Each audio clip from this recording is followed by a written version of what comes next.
Hello dear students. First let me introduce myself. This is Geeta Sethi, and in this educational tutorial we will discuss about the 10th class biology chapter, that is the life processes. I try my best to cover all the NCERT topics in this video. Okay, so let's start with the first. What is the meaning of our life? I hope you enjoy the learning. Yes, what is the meaning of life? अगर हम life की बात करें, है ना, तो आप में से ज़्यादा क्या करोगे, इसको ट्रांसलेट कर दोगे. लाइफ क्या होती है? जीवन, जिंदा होना, है ना. और the organism which is not dead, it is still alive, that may be considered into the living organisms.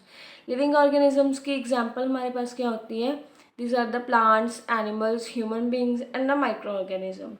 Now the question is, what criteria we use to decide whether something is alive and something is not alive, means dead. Okay. तो सबसे पहले आपके mind में क्या question आए, क्या मतलब क्या आंसर आएगा इस क्वेश्चन का? ठीक है, आपके माइंड में आएगा दैट इज द मूवमेंट. अगर कोई भी object start move from one place to the another place, that is may be considered into the living organism. और अगर कोई ऑब्जेक्ट मूव नहीं कर रहा है तो वो किस में हम कंसिडर करेंगे? नॉन लिविंग ऑब्जेक्ट में कंसिडर करेंगे उसको. बट जैसे कि प्लांट्स हैं, प्लांट्स कोई मूवमेंट शो करते ही नहीं है, तो then why we are considering in the living organism. तो सिर्फ एक कैरेक्टर के बेसिस के ऊपर हम उसको डिसाइड नहीं कर सकते, इस क्राइटेरिया को, कि किसी भी ऑर्गेनिज्म को हम लिविंग कैटेगरी में प्लेस करेंगे या फिर नॉन लिविंग कैटेगरी में प्लेस करेंगे. Okay, there are the some other few characters on the basis of that we categorize them in the separate category. So the another characteristics is the cell. Cell is the basic structural functional unit of a life. Cell is the basically a simple, बिल्कुल हमारे पास क्या होगा, small एक कह सकते हैं हम compartment की तरह वर्क करेगा. It work like a brick. जैसे एक घर को बनाने के लिए ब्रिक्स चाहिए होती है ना, वैसे ही एक पूरी की पूरी लिविंग ऑर्गेनिज्म की बॉडी को डिज़ाइन करने के लिए क्या चाहिए होता है? सेल चाहिए होता है. Okay, when cell start combining with the each other, they let's the formation of a tissue. And tissue जो होते हैं वो कंबाइन करके हमारे पास क्या बना देंगे? ऑर्गन्स बनाएंगे. ऑर्गन्स कंबाइन करके क्या बनाएंगे? ऑर्गन सिस्टम बनाएंगे, जिससे क्या होगा, पूरी की पूरी बॉडी जो होगी हमारी, वो फंक्शनल बॉडी की तरह एग्जिस्ट करेगी, मतलब वो रिप्रेजेंट करेगी खुद को. ठीक है. Yes yes. तो next one is the organism that need food, air and water. जिनको फूड चाहिए होता है, एयर, वाटर, ये सब चीज़ें चाहिए होती हैं, उनको भी हम लिविंग ऑर्गेनिज्म में कंसिडर करते हैं. And we know that the living organism respond to the surrounding. अगर हमें कोई भी हॉट ऑब्जेक्ट हमें हमारी बॉडी के साथ टच करता है, ठीक है, और या फिर कोई कोल्ड ऑब्जेक्ट हमारी बॉडी के साथ टच करता है, इवन कि हमारी बॉडी अगर किसी भी ऑब्जेक्ट के साथ टच कर जाती है, तो then we can feel with the help of a sense organs. Okay, तो इस रिस्पॉन्ड करने वाली जो करेक्टर्स है, ये भी क्या डिफाइन करता है कि जो हमारा लिविंग ऑर्गेनिज्म है, ठीक है, या फिर कोई भी ऑब्जेक्ट है, उसको हम किस कैटेगरी में इंक्लूड करेंगे? लिविंग बींग्स वाली कैटेगरी में इंक्लूड करेंगे. And the next is the respiration. But let me very clear what is there is a lot of difference between the breathing and the respiration. Breathing is just a simple inhale of oxygen and exhale of a carbon dioxide. But the respiration is the process through which energy is liberated from the food. In this process, basically the food that we eat is react with the oxygen present in our body and start undergo some reactions. Okay, इस reaction जब food हमारा oxygen के साथ react करता है, तो इससे क्या होगा, हमारी बॉडी में एनर्जी, हमारी बॉडी में डिफरेंट हमारे पास क्या बनने स्टार्ट हो जाएंगे? प्रोडक्ट्स बनने स्टार्ट हो जाएंगे. जब वो प्रोडक्ट बनेंगे लाइक अ प्रोटीन, कार्बोहाइड्रेट वगैरह, ठीक है, वो क्या करेंगे, उनसे हमें एनर्जी ऑब्टेन होगी. मतलब हम ये बोल सकते हैं जो रेस्पिरेशन है, that is the energy yielding process. Okay, and next one is the excretion. Excretion क्या होता है? Excretion is the that process in which all the waste products from our body start eliminating from the body. ठीक है। मतलब ये एक ऐसा process है जिसमें क्या होता है कि हमारी बॉडी के जितने भी वेस्ट प्रोडक्ट्स होते हैं उन सभी को हम बॉडी में से एलिमिनेट करते हैं। तो एक्सक्रीशन के लिए इन द लिविंग बॉडी क्या होता है, उनकी बॉडी में क्या होता है, एक्सक्रीटरी सिस्टम प्रेजेंट होता है, ठीक है, और कुछ एक्सक्रीटरी टिश्यूज प्रेजेंट होते हैं। Yes, the next one is the reproduce or the reproduction. Reproduction is the very basic fundamental process which are found in the living organism. In this, it is a basic biological process. जो reproduction होता है इसमें क्या होता है, जो couple होता है आफ्टर द फर्टिलाइजेशन, ठीक है, वो क्या करता है, यंग वंस प्रोड्यूस करता है। मतलब कि बेबीज़ को प्रोड्यूस करने के प्रोसेस को हम क्या बोल देते हैं, बेसिकली रिप्रोडक्शन बोल देते हैं। And the next one is the growth. बच्चे growth are the irreversible changes that occur in the only living organism. Suppose करो कि अगर आप, सबसे पहले हम क्या होते हैं, बेबी होते हैं, ठीक है, देन हम ग्रो करना स्टार्ट कर देते हैं, ठीक है, अडल्ट बनते हैं, देन अडल्ट के बाद उसकी फिर से ग्रोथ होती है। मतलब कहने का मतलब ये है कि अगर हम एक स्टेज से सेकंड स्टेज पे एंटर कर रहे हैं तो वापस हम वहीं फर्स्ट वाली स्टेज में नहीं जा सकते। That represents the growth. अगर एक सेल है उसका साइज अगर इंक्रीज हो रहा है तो वापस से वो डिक्रीज नहीं हो सकता। Okay, even your height, you can consider your height, if your height start increasing, your height not get back, मतलब आपकी हाइट जो है फिर से दोबारा से छोटी नहीं हो सकती है वो। Okay, yes. And the next is the processes which is the most important character. All the living organisms perform some basic functions to keep themselves alive. These functions collectively known as the simply known as the processes, or we can say that the life processes. Life processes में हमारे पास क्या आएगा, nutrition and respiration. इनको आप basically याद कर लेना, एक बार रिमाइंड करना अपने माइंड में। Okay, nutrition and respiration, transport and excretion, control and coordination, growth जो हमने अभी डिस्कस किया, movement and the reproduction that we are already discuss. Basically हम इन सभी जो कैरेक्टरिस्टिक्स है ना, इनको डिटेल में स्टडी करने वाले हैं इस चैप्टर में। ओके, तो start one by one. Yes बच्चे, इन सभी जो हमारे पास लाइफ प्रोसेसेस हैं, है ना, इनको कंप्लीट करने के लिए, इनको बॉडी में रन करने के लिए क्या चाहिए होता है, कुछ एनर्जी तो चाहिए। अगर हमने कोई काम भी करना होता है तो सबसे पहले हम क्या करते हैं, हाँ, अगर हमारी एनर्जी डाउन हो तो हम बोलते हैं कि पहले हम खाना खाएंगे, then we do some work. Okay, तो वैसे ही खाना खाने से हमें क्या मिलता है, एनर्जी मिलती है, that work like a fuel. Okay, and that provide the energy to the all the living organism. We can say that simply food is a kind of a fuel which provide the energy in the form of a chemical energy. Okay, basically food is organic substances. बच्चे, food की जो composition होगी, may be it may be a varied. Food की composition क्या होती है, हमारे पास very करती रहती है, ठीक है। जो फूड हम इनटेक करते हैं that is in a complex form. After that, after eating, with the help of our digestive enzymes and some other kind of a biocatalyst, they act upon the food, they react with the food, and these complex food may be get into the converted into the simpler form. तो simplest form हमारे पास क्या होती है, that is the glucose. Complex form कौन सी होती है food की, ये हमारे पास होती है स्टार्च। यस, तो फूड के बेसिकली कुछ कंपोनेंट्स होते हैं, ठीक है। फूड से हमें क्या ऑब्टेन होता है, the carbohydrates, fat, proteins, minerals, okay, salt and the vitamins. Yes, तो these are the some basic food के हमारे पास ये कंपोनेंट्स हैं, ठीक है।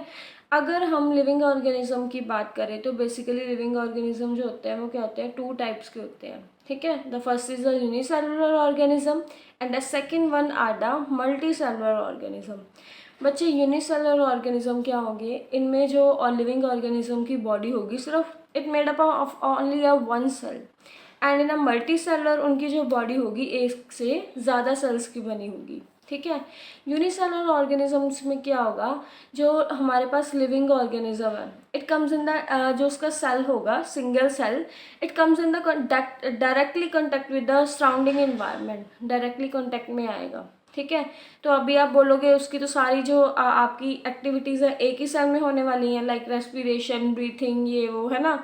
तो उसके पास कोई स्पेसिफिक ऑर्गन नहीं है जो सारे फंक्शंस जो है वो डिफरेंट सेपरेटली परफॉर्म कर पाए, ठीक है। तो बेसिकली क्या होता है कि इन द सेल अगर कोई जैसे एक्सचेंज की जो हमारे पास एक्सक्रीशन का प्रोसेस होगा या गैसेस एक्सचेंज का प्रोसेस होगा, तो वो कौन परफॉर्म करेगा? जो सेल की सेल वॉल होगी ना, वो ये बेसिक सारे फंक्शंस सेल वॉल परफॉर्म करेगी। Okay, yes. But in the case of a multi cellular organism क्या होता है कि उनमें स्पेसिफिक ऑर्गन्स प्रेजेंट होते हैं लिविंग ऑर्गेनिज्म की बॉडी में, जो क्या करते हैं सेपरेटली अपना अलग अलग काम करते हैं। Okay, yes. So next one is the first जो हमारा लाइफ प्रोसेस होगा, that is the nutrition. Nutrition में क्या होता है? It is a process of taking food, in मैंने ब्रैकेट्स में पहले डाल दिया nutrients, and utilizing it is called a nutrition. Basically food को इनटेक करने का प्रोसेस एंड उसको फूड को अच्छे से यूटिलाइज करने के प्रोसेस को हम क्या बोलते हैं? That is called a nutrition. And the next, what is the meaning of nutrient? Basically, nutrient is the organic or the inorganic food component which act as a source of energy. बच्चे organic means which are living in origin, मतलब जो living origin का होगा, ठीक है। Inorganic में आपके mineral ions वगैरह आ जाएंगे, ठीक है। एंड न्यूट्रिशन की देन हमारे पास टू टाइप्स होती है, टू मोड ऑफ न्यूट्रिशन हो गए। First one is the autotrophic and second is the heterotrophic. Okay, autotrophic mode of nutrition में क्या होता है? In this kind of mode of nutrition living organism start prepare their own food with the help of a photosynthesis process, right? You studied in the lower classes also. In heterotrophic or heterotrophic mode of nutrition, organism depend upon the autotrophic plants for obtaining their food or getting their nutrition or nutrients. Okay, basically heterotrophic nutrition may be categorized further into the three types. The first one is the saprotrophic nutrition, second one is the parasitic nutrition, and third is the holozoic nutrition. बच्चे सी saprotrophic nutrition हमारे पास क्या होगा? इसमें क्या होता है कि जो लिविंग ऑर्गेनिज्म होंगे वो क्या करेंगे? डेड डिकेइंग ऑर्गेनिक मैटर के ऊपर फीड करेंगे, उनसे अपना न्यूट्रिशन ऑब्टेन करेंगे। Okay, and in the parasitic में क्या होता है कि जो एक लिविंग ऑर्गेनिज्म है वो होस्ट प्लांट से, होस्ट प्लांट कौन सा होता है? जिसके ऊपर वो अटैक करता है, जिसके ऊपर वो रहता है। ये भी आपने लोअर क्लासेस में वैसे किया हुआ है, ठीक है। तो पैरासाइट में क्या होता है? एक होस्ट प्लांट होता है जिसमें होस्ट प्लांट कौन एक्ट करता है? जिससे हमें जो न्यूट्रिशन को प्रोवाइड करेगा, that provide the nutrients. Okay, तो उससे हम क्या करते हैं? होस्ट प्लांट से न्यूट्रिशन जो होता है वो गेन करते हैं। This type of motion is known as this type of nutrition की टाइप जो होगी इसको हम क्या बोलेंगे? पैरासिटिक न्यूट्रिशन बोलेंगे, ठीक है। Parasitic type of mode of nutrition आप बोल सकते हो इसको।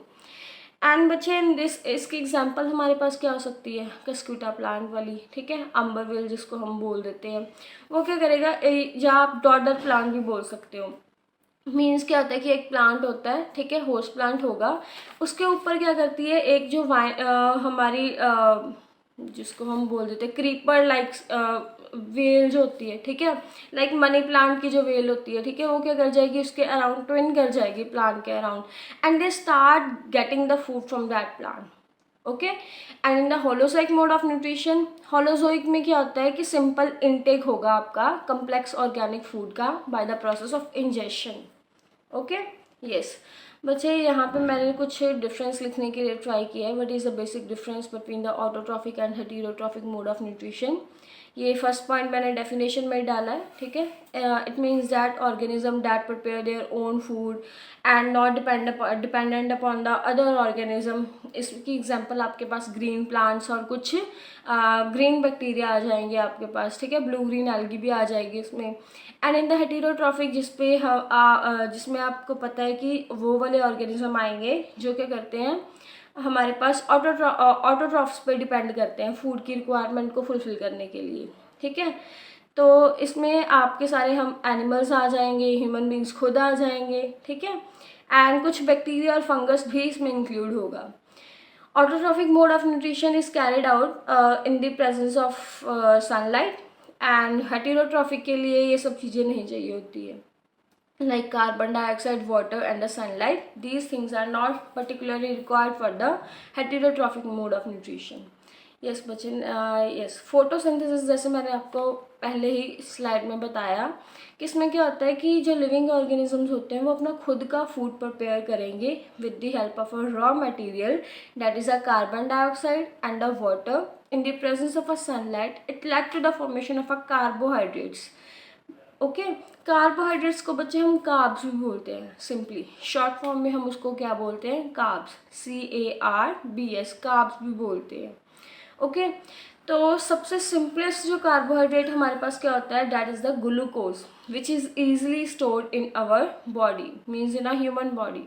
ओके, तो जैसे मैंने यहाँ पे एक आपके पास रिएक्शन लिखी है, carbon dioxide and the water, these are the raw material which is required for the photosynthesis reaction in the presence of light. ठीक है, दे स्टार्ट कंबाइन, ये क्या करते हैं, कंबाइन करेंगे और क्या बनाएंगे, हमारे पास ग्लूकोज बनाएंगे, और ऑक्सीजन जो होगा वो आपका एज अ बाय प्रोडक्ट क्या होगा, जनरेट होगा फोटोसिंथेसिस रिएक्शन में। ओके बच्चे, बेसिकली देखने में क्या लग रहा है यहाँ पे, अगर आप इस रिएक्शन को देख रहे हो और अगर साइड में जो पिक्चर आप उसको अच्छे से ऑब्जर्व कर पा रहे हो तो आपको लगेगा कि photosynthesis is just a single step reaction, but that is not a true. ये आपकी सिंगल स्टेप रिएक्शन नहीं होगी। ठीक है, इट बेसिकली इसमें हमारे पास 2 स्टेप्स होते हैं। The first is the light reaction and the second one is the dark reaction. Light reaction में क्या होता है कि जो सनलाइट होगी, ठीक है, यहाँ पे सनलाइट जो होगी वो ग्रीन प्लांट्स उसको एब्जॉर्ब करेंगे, ठीक है, with the help of a chlorophyll pigment that present in the leaves. Okay, and second point जो होगा आपका, light energy may be get converted into the chemical energy. Light energy जो sunlight से मिल रही है वो किस में कन्वर्ट होगी, जब सनलाइट को, मतलब जो हमारे पास क्लोरोफिल पिगमेंट है वो ट्रैप कर रहे हैं प्लांट्स में, तो light energy get converted into the chemical energy. Along with that, splitting of a water molecule into the hydrogen and the oxygen may be done by the light reaction. And in the dark reaction में क्या होगा, आपके पास carbohydrates की formation होगी in the form of a glucose. बच्चे, जितना भी है ना हमारे पास जो फूड होता है वो जितना भी चाहे कम्प्लेक्स फॉर्म में बन जाए, ठीक है, बट ह्यूमन बॉडी जो होती है वो सिर्फ और सिर्फ सिंपल फूड को अच्छे से यूटिलाइज कर पाती है। ठीक है, दैट इज द ग्लूकोज। और प्लांट्स में हमारे पास फूड किस फॉर्म में रिजर्व होता है, that is the starch. Yes, यहाँ पे मैंने रॉ मटेरियल लिखा है कि जो कार्बन डाइऑक्साइड होती है, it can be absorb through the stomata. Now what is the meaning of stomata? Basically stomata are the tiny pores present on the surface of a green leaves. Okay बच्चे, तो actual pore होती है, okay, the pore that present on the surface of the green leaves, that pore is known as stomata, और sorry stoma. Okay, आप उस पोर को stomata नहीं बोलोगे, ठीक है, जो सेंटर पे एक सिर्फ होल होगा, टाइनी होल होगा, उसको आप स्टोमा बोलोगे। And that stoma, that hole is surrounded by the 2 kidney shaped और बीन शेप्ड गार्ड सेल्स। ठीक है, 2 सेल्स होंगे जो उसको प्रोटेक्ट करेंगे, उसको सराउंड करेंगे, उनको आप क्या बोल देते हो, गार्ड सेल्स बोलते हो। So what kind of functions perform by the stomata? Actual जो स्टोमेटा इस जो है गैसेस एक्सचेंज में हेल्प करता है inside the cell and with its surrounding. Okay, yes बच्चे, next is the mechanism of the opening and the closing of stomata. Opening and closing of stomata, तो stomata ये आपका बहुत इंपॉर्टेंट क्वेश्चन बनता है यहाँ पे से। ठीक है, आपको एग्ज़ाम में देखने में मिलेगा ही आपके। ठीक है, तो अब हम ये देखना चाहते हैं, देखने वाले हैं कि स्टोमेटा जो होता है वो ओपन कैसे होता है और क्लोज कैसे होता है। ठीक है, तो in the opening of stomata, जब स्टोमेटा ने ओपन होना है, बच्चे रिमेंबर वन थिंग, मैंने आपको एक बात क्लियर कर दूँ, यहाँ पे जो आपको गार्ड सेल दिख रहा है, ठीक है, गार्ड सेल की जो आउटर वॉल है that is the thin, okay, and inside जो वॉल है वो थिक वॉल है। गार्ड सेल की आउटर वॉल थिन वॉल की तरह एक्ट करती है, और जो इनसाइड द वॉल होती है, अंदर वाली जो वॉल है पोर वाली साइड पे, वो क्या होती है आपकी, थोड़ी सी थिक होगी, थोड़ी सी मोटी होगी वो। ठीक है, यस। सो इन जो आपके पास डॉट कुछ स्ट्रक्चर्स रिप्रेजेंट कर रहे हैं, ठीक है, वो लेबल में भी आ रहा है। ठीक है, एक तो हमारे पास न्यूक्लियस होता है गार्ड सेल्स में, और सेकंड हमारे पास क्या होता है, क्लोरोप्लास्ट। क्लोरोप्लास्ट मतलब कि ये सेल ऑर्गेनाली होती है, जिसमें क्या होता है कि आपके पास वो क्लोरोफिल पिगमेंट प्रेजेंट होते हैं, ठीक है।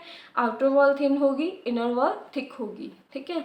तो जब ओपन कैसे होता है स्टोमेटा, स्टोमेटा ओपन कैसे होता है कि जब वाटर गार्ड सेल्स में एंटर करता है, ठीक है। When water start enter into the guard cell, it little bit of swell up, जो गार्ड सेल्स होंगे ना आपके, वो स्वेल अप हो जाएंगे।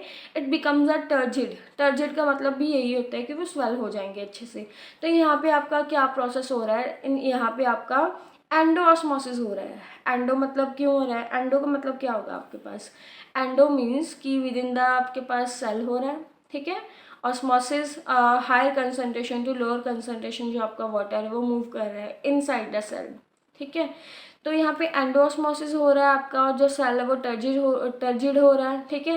एंड दैट जो आपका जो वाटर एंटर कर रहा है ना, that exert so much pressure on the inner wall of the guard cell, वो आपकी इनर वॉल जो होगी गार्ड सेल की, उस पर ज़्यादा प्रेशर क्रिएट करता है, जिसकी वजह से जो पोर होती है ना, इट स्टार्ट्स ओपन, ओके, वो ओपन होनी स्टार्ट हो जाती है, और जो आपका स्टोमेटा होगा वो ओपन हो जाएगा।